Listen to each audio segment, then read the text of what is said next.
VHF हो गया, LTE बढ़ाते हैं आप लोगों को।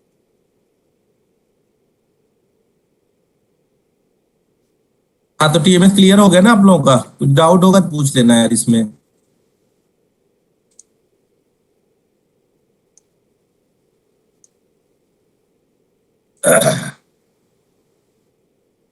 बराबर दिख रहा है ना? स्क्रीन सही है ना?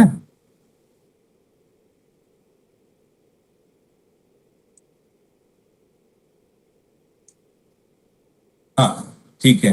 तो अभी हम लोग LTE पढ़ेंगे। LTE क्या होता है? जैसे उस दिन हमने GSM पढ़वाया था ना आप लोगों को। GSM, GSM याद है ना? उसमें एक BSC होता है, एक BTS होता है, BSC होता है, HLR होता है, VLR होता है। तो वही सब चीजें हम लोग यहाँ पे देखेंगे LTE में। ठीक है। LTE का फुल फॉर्म है लॉन्ग टर्म इवोल्यूशन। तो हम लोग LTE पढ़ेंगे। ये LTE में क्या क्या होता है, LTE का ब्लॉक डायग्राम क्या है और उसमें क्या क्या फीचर्स होते हैं। ये अपना LTE का ये ब्लॉक डायग्राम है। ये दिख रहा है ना? आप लोग इसको समझ लेंगे तो आगे एकदम इजी हो जाएगा, एकदम इजी। मतलब आपको कुछ करना नहीं रहेगा। ऐसे थोड़ा LTE टफ है, लेकिन आप लोग थोड़ा समझेंगे, अगर कोरिलेट करेंगे एक दूसरे से GSM से, तो LTE एकदम इजी हो जाएगा। ठीक है। तो लॉन्ग टर्म इवोल्यूशन इसका फुल फॉर्म है। तो हम लोग पहले इसमें हमने क्या बोला था? BTS बोला था और BSC बोला था। ठीक है।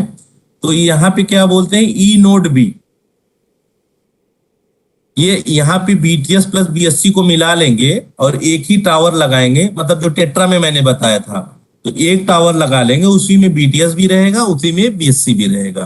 तो ये दोनों फीचर्स एक साथ रहते हैं, इसीलिए हम इसको E नोड B बोलते हैं। तो ये BTS प्लस BSC मतलब E नोड B। ठीक है।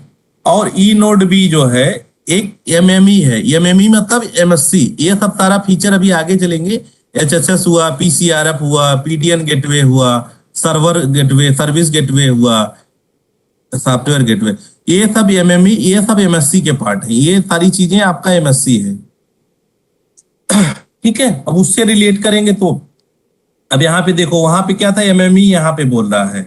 MME मतलब ऑथेंटिकेशन, नास signalling, gateway, bearer management, idol mode trekking, paging, inter MME and IRAT mobility, नास क्लिपरिंग एंड इंटीग्रिटी प्रोटेक्शन। तो जो VLR और ऑथेंटिकेशन सेंटर था, वो दोनों को कंबाइंड कर दिया। तो जो VLR में हम मोबिलिटी देखते थे कि कोई हमारे यहाँ विजिटर आ गया है, तो हम उससे पता करते हैं। सेम चीज यहाँ पे MME करता है। MME क्या है? ऑथेंटिकेशन भी करता है और मोबिलिटी भी देखता है। और गेटवे सिलेक्शन है कि इसमें हम कौन सा गेटवे यूज करेंगे। ये सब जो लगे हुए ना, PDN gateway and service gateway. ये देखो, सर्विस गेटवे क्या कर रहा है? Intra LTE mobility anchor, packet routing and forwarding, lawful interaction, LTE idol mode, DL buffering, charging पर UE, PDN and QCI in विस्टेड network roaming. ये सर्विस गेटवे। आपको service कौन सी चाहिए? और PDN में तो वही हो गया अपना external IP point of IP connectivity, मतलब IP फोन का जो एक्टिविटी रहता है, पैकेट रूटिंग, वो सब PDN में हो गया। पॉलिसी इन्फोर्समेंट, इन home network, home rooted roaming, ये सब PDN में हो गया। तो ये हमारा है। तो MME में हो गया कि VLR समझो। MME मतलब E नोड B में पहले देख लेते हैं, सीरियल से अच्छा चलते हैं। E नोड B में जो होता है cell resource management, broadcast system information, MME selection, कौन सा MME हमको लेना है, transfer of transparent NAS signalling, routing of user data toward the service gateway, intra LTE hand over and inter MME। Intra LTE मतलब वहां भी जैसे बोले थे, अगर सेम BSC के अंतर में है तो एक दूसरे से आप कर लो। वही चीज यहाँ पे इंट्रा LTE करना है तो E नोड B अपना करेगा। Inter MME pool hand over initiation, inter rat hand over initiation, quality of service realisation and security. E node B इतना इसमें फैसिलिटी रहती है। MME HSS में हम MME में हमने देख लिया। अभी HSS में चलेंगे तो उसमें क्या रहता है? HSS में क्या है? Maintain and provide subscriber data, user identification handling. मतलब यहाँ VLR था, यहाँ HLR मतलब HH कॉमन है। तो HLR को HSS से आप मैच कर लीजिएगा। भाई HLR है मतलब HSS है। उसका घर द्वार मतलब उसका क्या नाम है, मोबाइल नंबर क्या है, ऑथेंटिकेशन क्या है, वो सब इसी में रहेगा। Maintain and provide subscriber data, user identification handling, access authorisation, provide keys for authentication end encryption, user registration management, maintain knowledge of the use BTN gateway. इतना चीज एसएसएस में तुम्हारा आप लोगों का रहता है। आप इतना ब्लॉक डायग्राम जान लिए, पूरा एलटी अभी आगे की स्लाइड में कुछ भी नहीं है, जो है पूरा इसी में खत्म हो जाएगा आपका सारा एलटी। मतलब यही है एसएसएस क्या काम करता है, एमएमई क्या काम करता है, सर्विस गेटवे का क्या काम है, पीडीएन गेटवे का क्या काम है, एक्सटर्नल आईपी नेटवर्क पीसीआरएफ का क्या काम है। पीसीआरएफ का काम क्या है?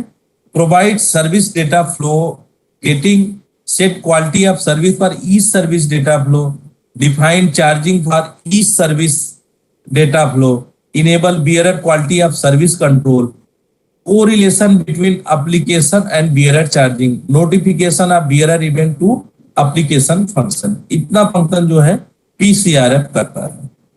अभी आगे करेंगे, फिर सेकेंड टाइम इधर आएंगे, अभी इतना बेसिक के लिए तो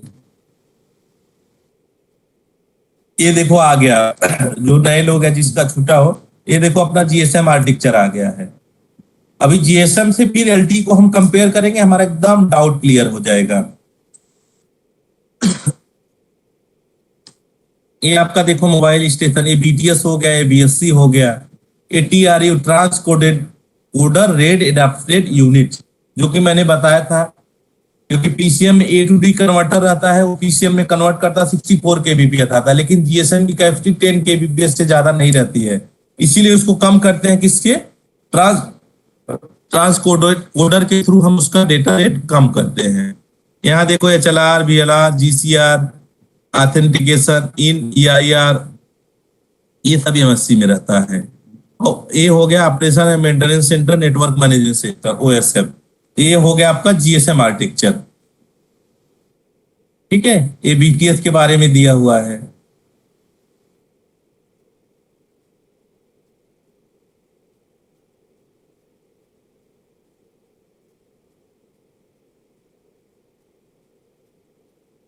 ये देखो कल जो बता रहा था आप लोगों को, ए group of BTS are connected to a particular BSc which manage the radio resource of them. A single BSc 100 to 200 BTS को कवर कर सकता है, एक BSc. The mobile station normally send A report of their received signal strength to the BSc every 480 milli second, मतलब 1 second से भी कम, 480 मिली second में वो डेटा भेज देता है। With this information, the BSC decide to initiate handover to the other cells, change the BTS transmitter power etc. कोई BTS का पावर अगर कम होता है तो दूसरे BTS में उसके सेल एरिया के जो यूजर है उनको ट्रांसमिट किया जाता है। Responsible for radio interface management of BTS and MS, that is channel management and handover. AMSC अपन देखे थे, registration, authentication, location addressing, handover and call routing to roaming subscriber. GSM network आ गया देखो ब्रॉडर एरिया में, ये अपना UM interface, Abies interface, ये सब आ गया अपना। ये जीएमएससी आ गया, ये अपना फीचर है जीएसएम आर्किटेक्चर का।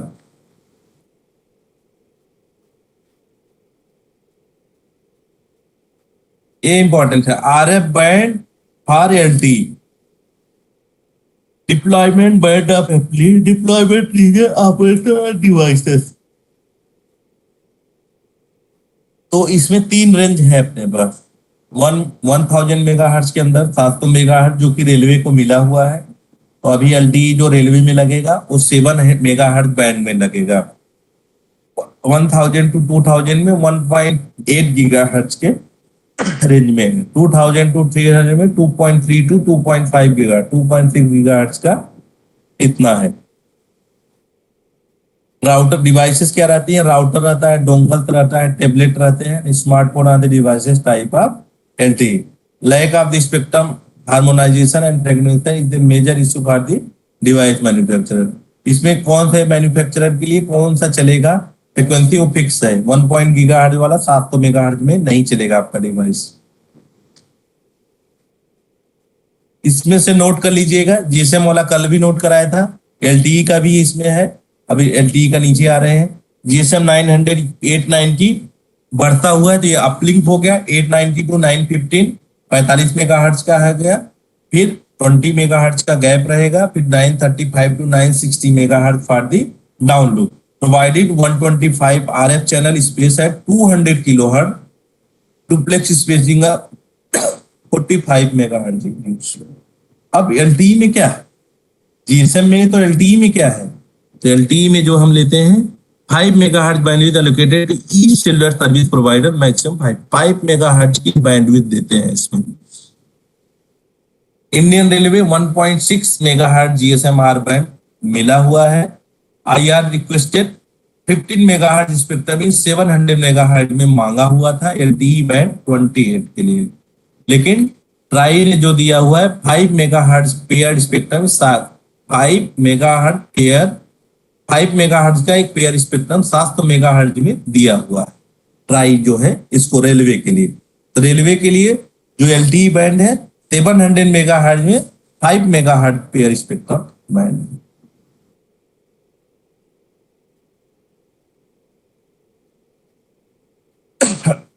ये LTE का आपका फुल फॉर्म वो हो गया। ये अपना इक्विपमेंट हो गया, मोबाइल हो गया, इसको बोलते हैं यूट्रान, और ये EPC, ये सर्वर एंड PDN गेटवे है। यहाँ पे UU इंटरफेस है, यहाँ पे S1 EUTR मतलब नीचे देखते हैं। The high level network architecture of LTE है the user equipment, the evolve UMTS terrestrial radio, इसका फुल फॉर्म लिख लीजिएगा। EUTRN का फुल फॉर्म लिख लीजिएगा, ये जरूर पूछेगा।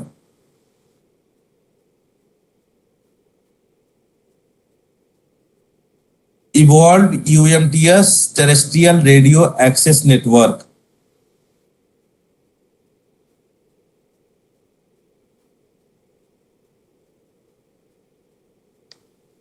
The evolve packet core, EPC का फुल फॉर्म है the evolve packet core EPC, इसको फुल फॉर्म है the evolve packet core EPC, और इसका फुल फॉर्म है the evolve UMTS terrestrial radio access network या EUTRN, इसको बोलते हैं EUTRN। नोट कर लिए,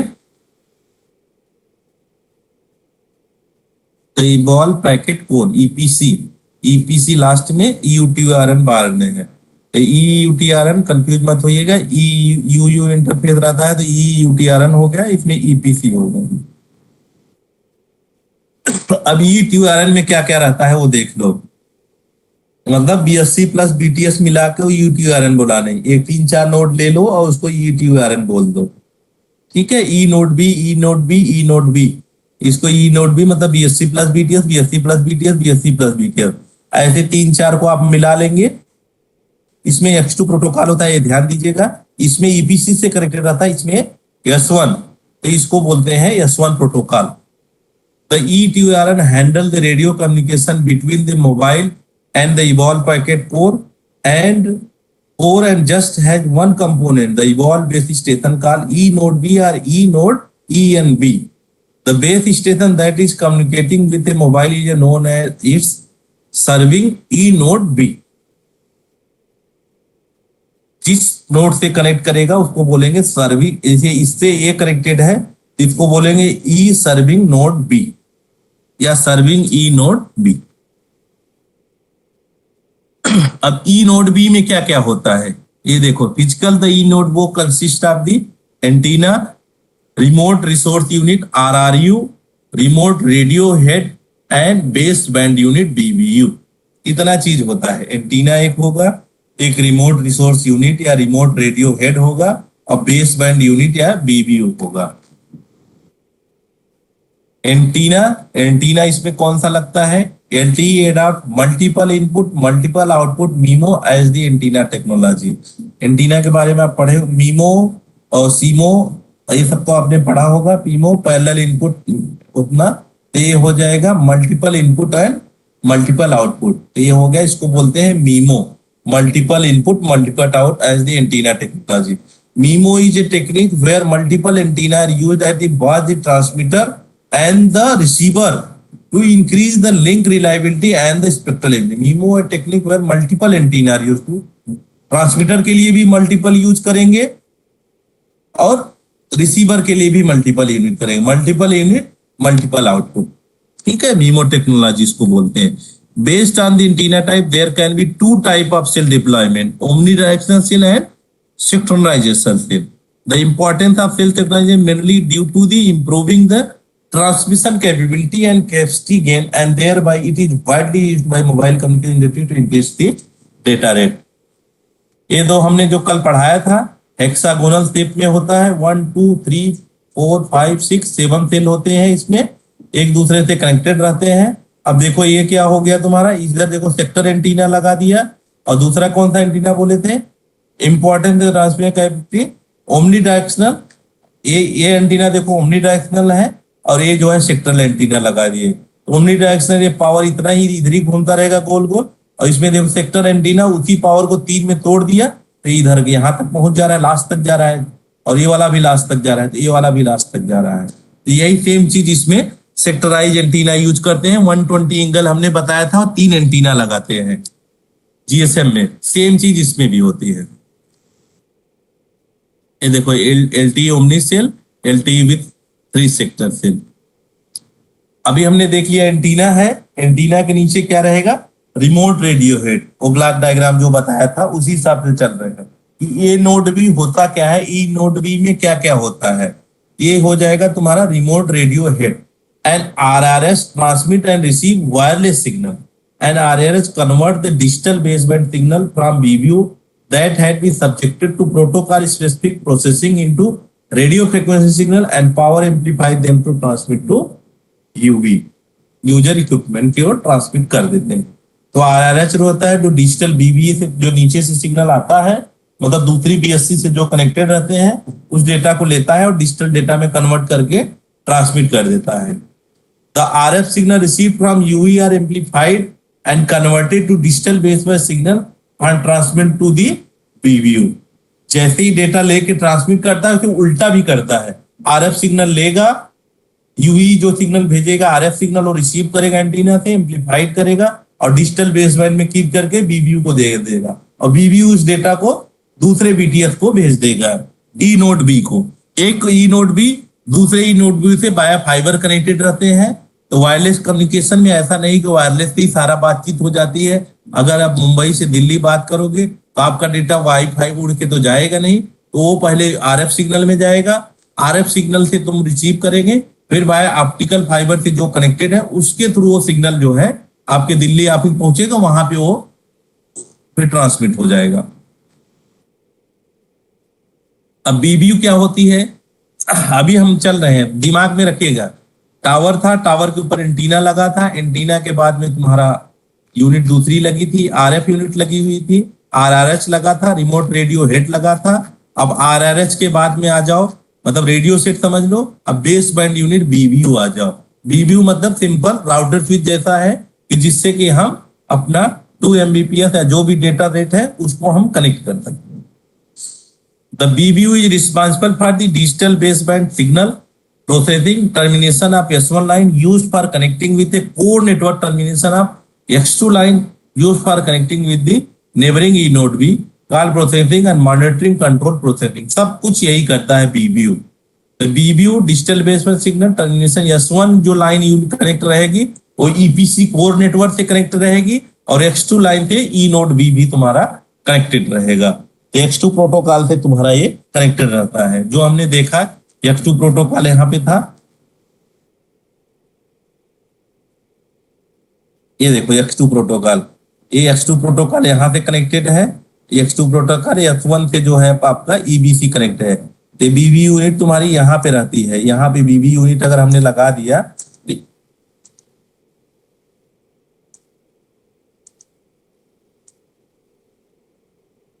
ई नोड बी देखो यहाँ पे हो गया, यहाँ पे अपना बीबीयू होगा, और यहाँ पे तुमका आरएफ यूनिट होगा, और ये X2 प्रोटोकॉल देखो यहाँ पे कनेक्टेड है, और यहाँ पे इस तरह से S1 से ईपीसी से कनेक्टेड है।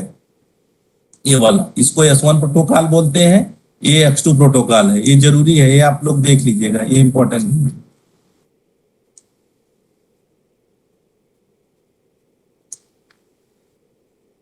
ये नोट कर लीजिए आप लोग। द बीबीओ और RRS cell B design to work in 5 megahertz pair, जो रेलवे को मिला हुआ है, work in 5 megahertz pair in 700 megahertz, 703 to 740 mega hurt, कहीं मिलेगा नहीं आपको। अपलिंक होता है 703 से 748 मेगा हर्ट तक अपलिंक फ्रिक्वेंसी होती है, और 758 से 803 मेगा हर्ट तक डाउनलिंक फ्रिक्वेंसी होती है, जो कि इंडियन रेलवे को अलॉटेड है। तो एलटीई का ये लिख लीजिएगा, अगर पूछेगा भी तो यही पूछेगा, एलटीई का जो है अपलिंक फ्रिक्वेंसी क्या है, डाउनलिंक फ्रिक्वेंसी क्या है। तो अपलिंक फ्रिक्वेंसी 703 से 748 मेगाहर्ट्ज है, और डाउनलिंक फ्रिक्वेंसी 758 से 803 मेगाहर्ट्ज है। लिख लिया, नोट कर लिया? एक मिनट एक मिनट। हाँ हाँ हाँ, ये नोट कर लो, ये पूछेगा ही। जहां जीएसएम का लिखो उसी के नीचे इसको लिख लो। और फंडा वही है, अपलिंक मतलब कम से ज्यादा 703 से 703 से 748, डाउनलिंक मतलब 758 से 803 मेगाहर्ट्ज।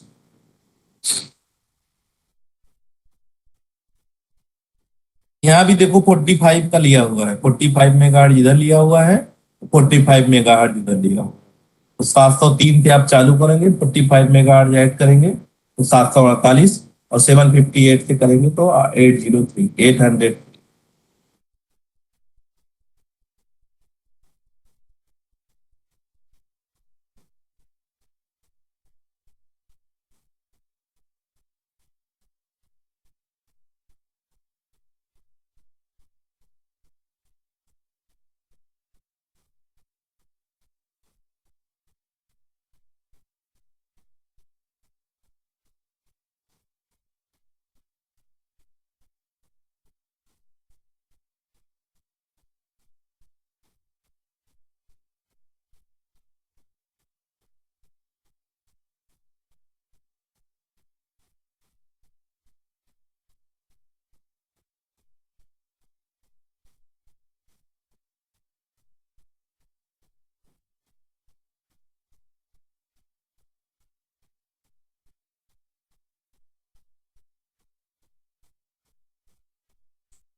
चले,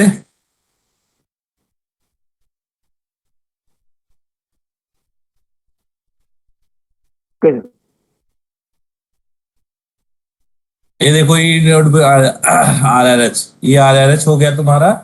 ये देखो बीबीओ हो गया तुम्हारा, बीबीओ राउटर जैसा दिख रहा है ना, तो ये यहाँ पे कनेक्ट हो गया, और ये तो आपका एंटीना हो गया।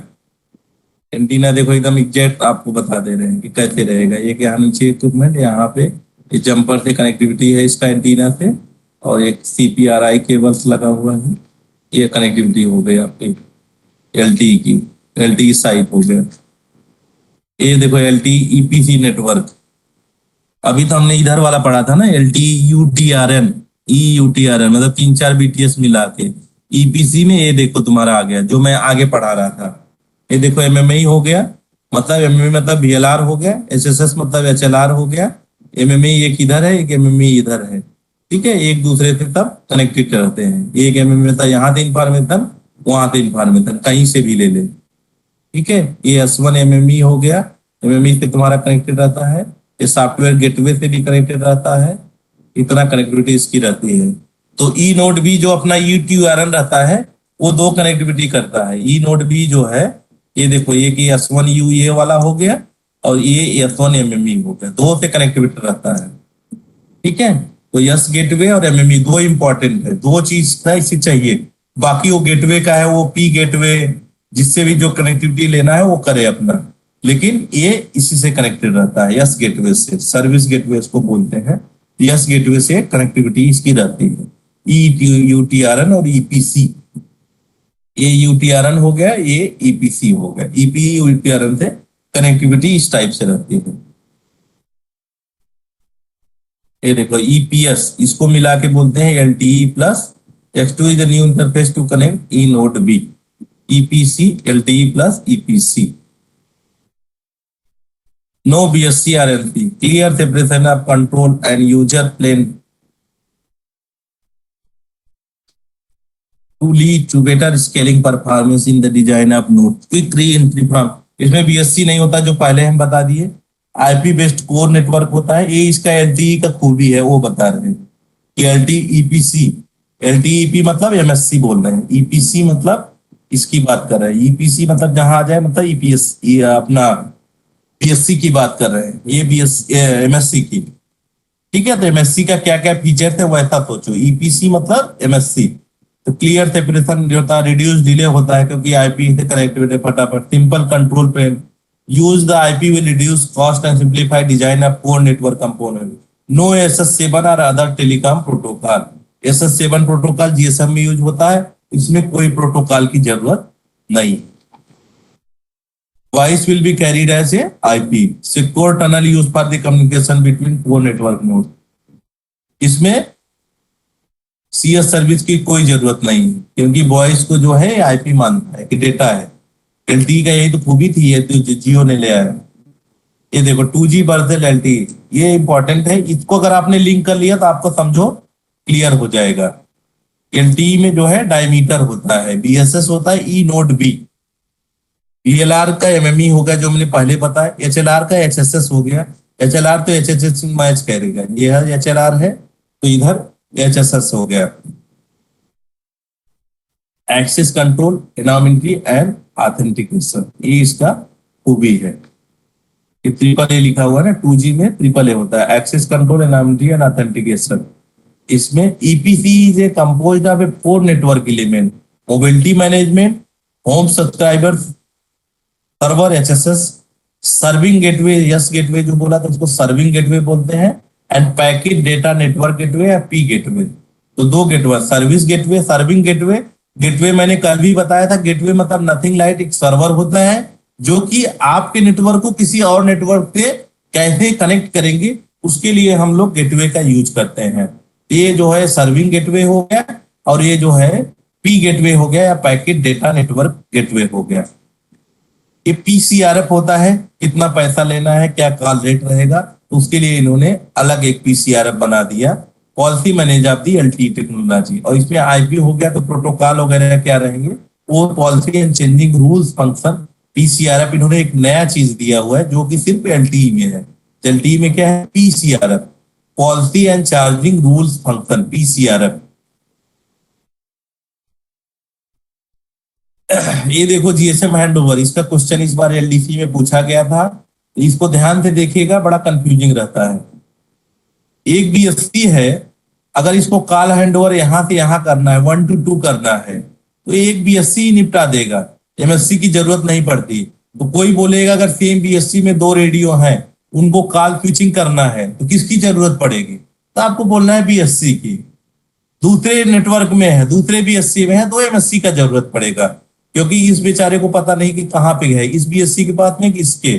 तो अभी चाहे ये देखो यहाँ पे है 1 से 3 में आओ या 1 से 4 में जाओ.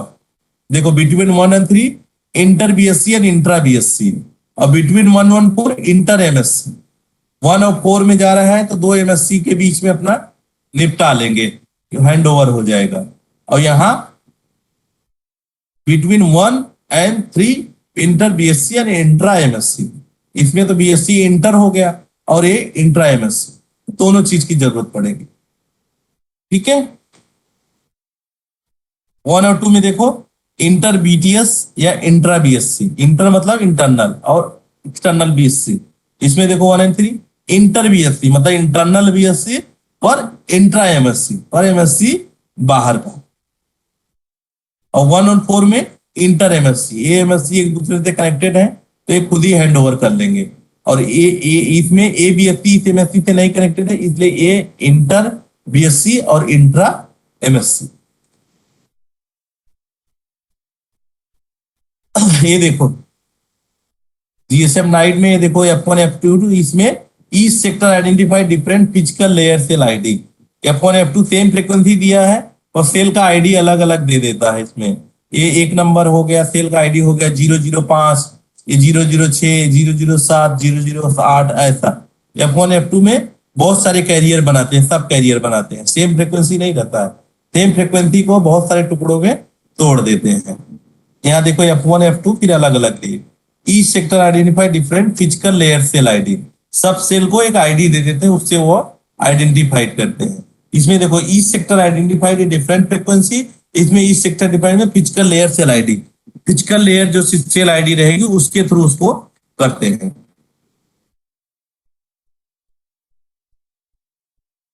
समझ में आ रहा है ना आप लोगों को?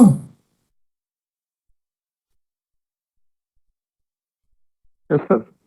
हाँ, यस सर, आ रहा है। टफ है थोड़ा, मेहनत लगेगी, लेकिन अब क्या करोगे, टफ है तो है, क्या कर सकते हैं उसके लिए। लेकिन थोड़ा लिंक अगर आप जीएसएम से करेंगे ना तो इजी हो जाएगा, चीजें उतनी टफ नहीं है। अगर आप बीटीएस बीएससी वो सब समझ गए तो उसके आगे समझो सब वही सब है, बस फुल फॉर्म जानो इसका और कौन सा काम क्या करता है, बस इतना ही। बाद अंदर टेक्नोलॉजी में घुसने की जरूरत नहीं है।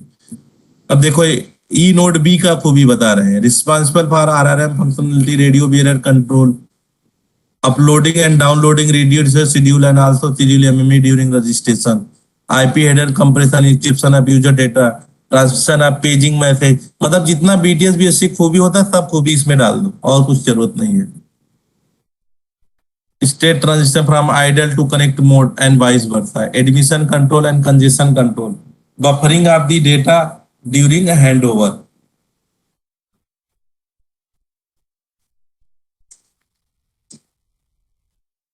NAS is used to convey non-radio signaling between the user equipment and the mobility management equipment. इसको NAS बोलते हैं। NAS is a functional layer in the UMTS and LTE wireless telecom protocol stacks between the core network and the user equipment, बीच में रहता है। Non-radio signaling between the user equipment and the MME और इसके बीच में NAS के through connect रहता है, एक प्रोटोकॉल है, वो कैसे समझेगा।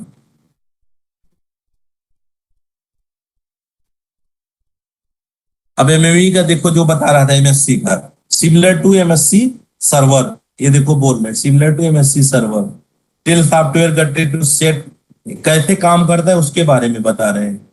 Service gateway path into P gateway को, managing idle data mobility and distribution, paging message, set EPS bearer, generate temporary ID for user equipment,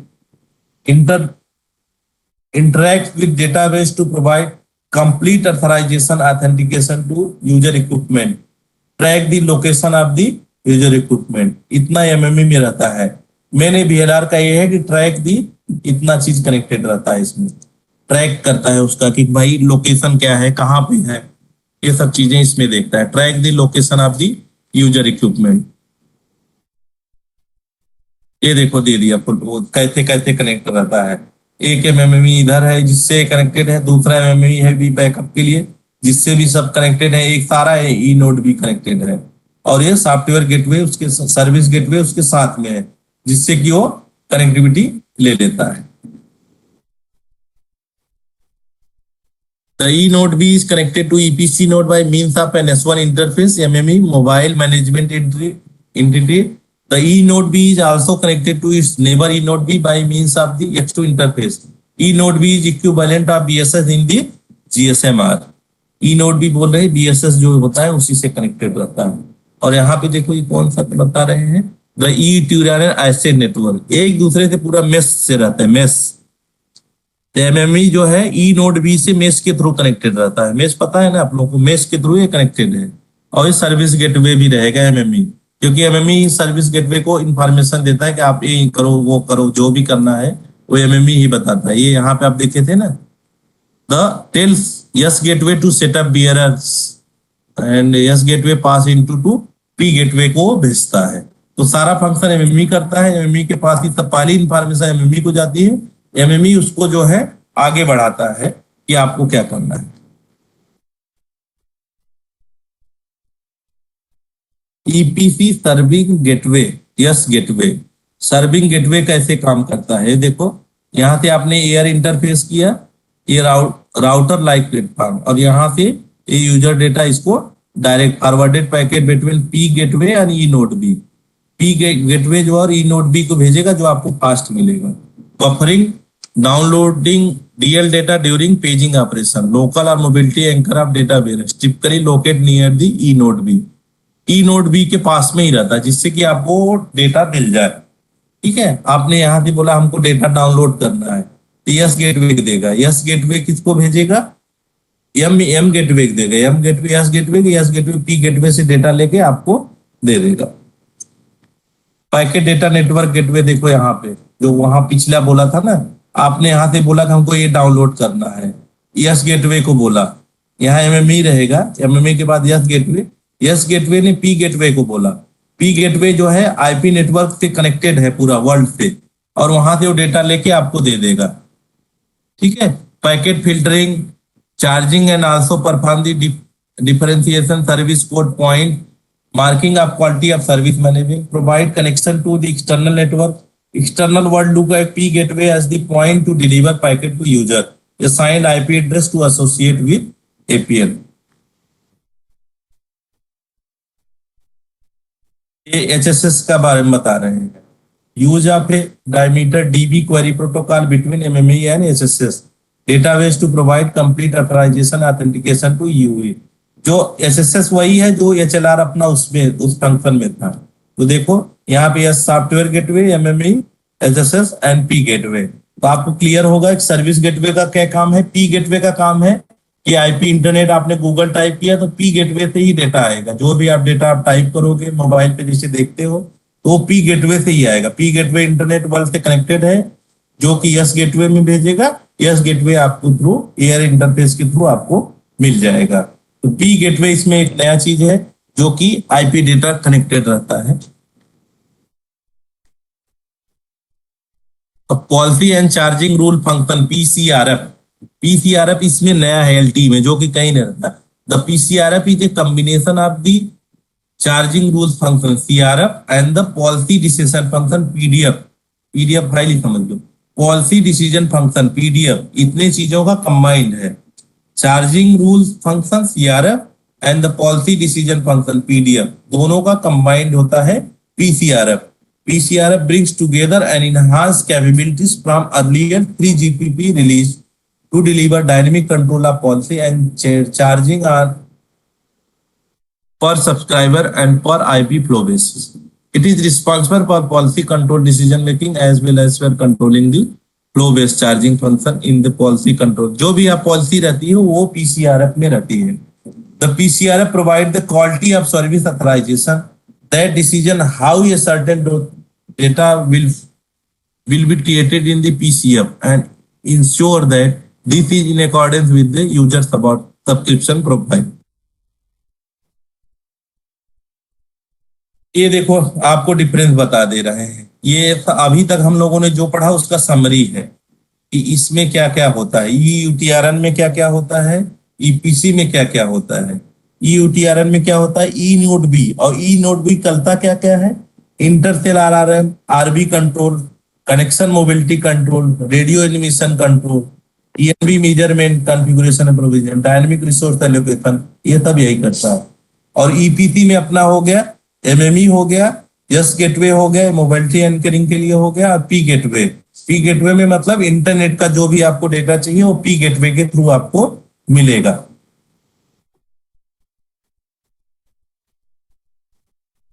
ये इंपॉर्टेंट है, ये नोट कर लीजिएगा। इंटरफेस नेम क्या है, UV and E node B के बीच में यूयू रहता है, e node B and S gateway के बीच में S1, ई नोड बी और एमएमई के बीच में S1 एमएमई।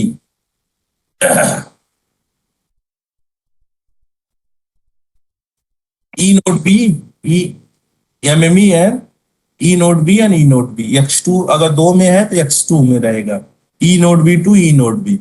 S11 किस में रहेगा, एमएमई एंड यस गेटवे। तो एमएमई दो जगह से कनेक्टेड है, ई नोड बी से कनेक्टेड है तो S1 MME, MME and S gateway है तो S11, S gateway and P gateway जो है S5 या S8, P gateway and P CRF में S7, MME and MME S10, MME and SSS S6 से।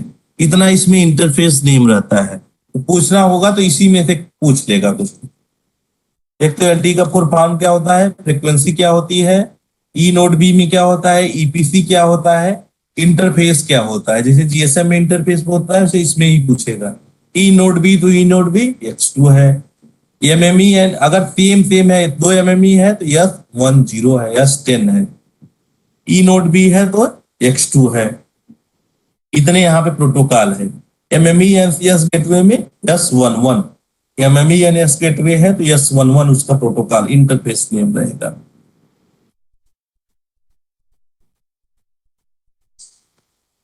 ये देखो वहां पे जो समरी बनाया था, यहाँ पे वो गेटवे दिखा रहे हैं कि कैसे गेटवे कनेक्टेड रहेंगे। S11 क्या है, S10 क्या है, S1U क्या है, S1MME क्या है, ये सब इंफॉर्मेशन यहाँ पे दी हुई है। टी आर्किटेक्चर, ये देखो पी गेटवे इंटरनेट से कनेक्टेड है, तो आपको कोई भी डेटा मिलेगा पी गेटवे से, यस गेटवे लेगा, यस गेटवे आपको सीधा दे देगा।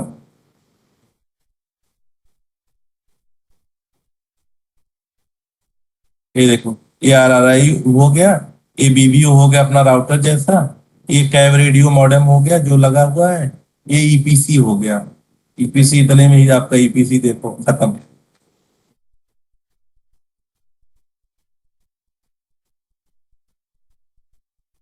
ये देखो एलटीई के लिए आपको दिया हुआ है कि एलटीई के अगर रेलवे में यूज करना है तो कैसे कैसे करेंगे। देखो एलटीई कोर मेन हो गया, और बाकी ये सब लगे हुए हैं। एप्लीकेशन सर्वर किसके हैं, एसआईपी है, टिकास है, एमसीएक्स है, एलसी गेट है, पीआईएस है, ऑनबोर्ड वीएसएस है, आईओटी है। इतना एप्लीकेशन सर्वर बना के एलटीई क्या करता है, एलटीई आपको डायरेक्ट तो कनेक्टिविटी ही देगा ना, इंटरनेट डेटा आपको चाहिए तो एलटीई वायरलेस कम्युनिकेशन के लिए यूज करो। बाकी आपका तो यही रहेगा ना, तो आपको सर्वर बनाओगे उससे कनेक्ट कर दोगे। यहाँ पे देखो यूई हो गया, ये टिकास हो गया, ईटीसीएस हो गया, ये इससे कनेक्टिविटी किस तरह से है वो आपको दिया हुआ है। ऑनबोर्ड बीएसएस है, ये आईओटी बेस्ड एसेट मॉनिटरिंग है। आईओटी इंटरनेट ऑफ थिंग, ये नया टेक्नोलॉजी आजकल आया है जिसमें कि एआई का यूज करके आप जितने भी फेलियर है उसका एनालिसिस कर सकते हो, सब चीज कर सकते हो, डेटा बना सकते हो। ये आईओटी आजकल नया आया है, कौन सा फेलियर हो सकता है डिवाइस में, ये सब बता सकते हैं। solution to be implemented on NT and IR. IR automatic train protection, IRTP to train collision avoidance, टिकास में इसका यूज होता है। टिकास का फुल फॉर्म देख लीजिएगा, train collision avoidance system, TCAS. MCX जो है मिशन क्रिटिकल सर्विस, एमसीएक्स इसका फुल फॉर्म होता है। इसका एप्लीकेशन एलटी का आईआर में वीडियो सर्विलांस जो सीसीटीवी लगा हुआ है उसमें हम यूज कर सकते हैं। Onboard PIS consist of passenger information system, यहाँ पे भी हम यूज कर सकते हैं इसको।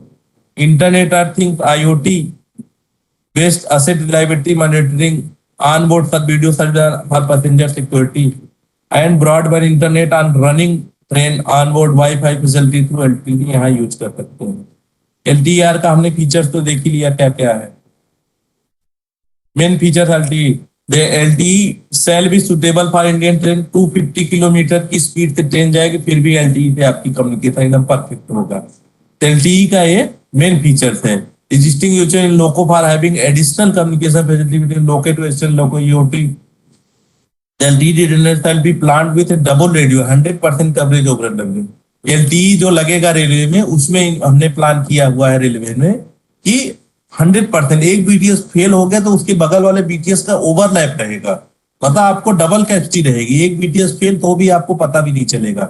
ये है single layer coverage with redundant sector, a new feature being proposed for the single layer coverage रहेगा और रिडंडेंट सेक्टर रहेगा, एक सेक्टर गया तो दूसरा सेक्टर उसको कवर कर लेगा। ये देखो इसमें दिया है ना, यहाँ इसका भी कवरेज है, इसका भी कवरेज है, ई नोड बी का भी कवरेज है, ई नोड बी का भी, एक्टिव ए नोड बी, इस तरह से ये आपका है।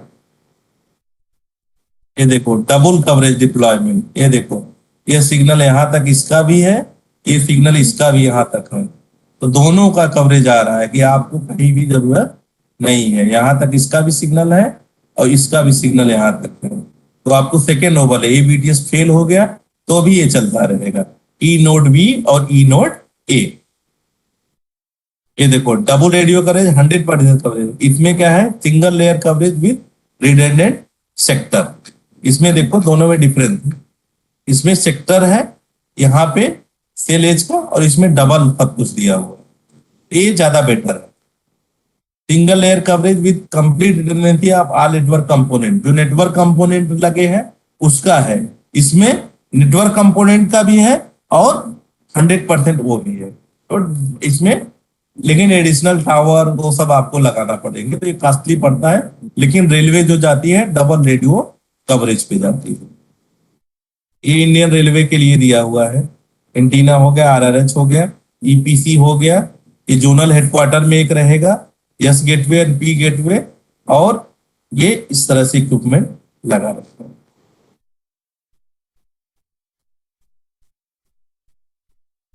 ये सब तो पूछेगा नहीं, जरूरत नहीं है, ये तो पूछेगा नहीं। ये देखो ईपीसी रेलवे ने प्लान किया है। नॉर्दर्न रेलवे में एक सर्वर रहेगा ईपीसी न्यू दिल्ली में, जिसके इतने जोन को कनेक्ट रहेंगे। Northern railway, north western railway, north eastern railway, इतना इससे। एक दूसरा सिकंदराबाद में रहेगा। Southern, south central, south western, west railway, western railway, west central, central east coast और साउथ ईस्ट सेंट्रल रेलवे, इतना सिकंदराबाद में रहेगा।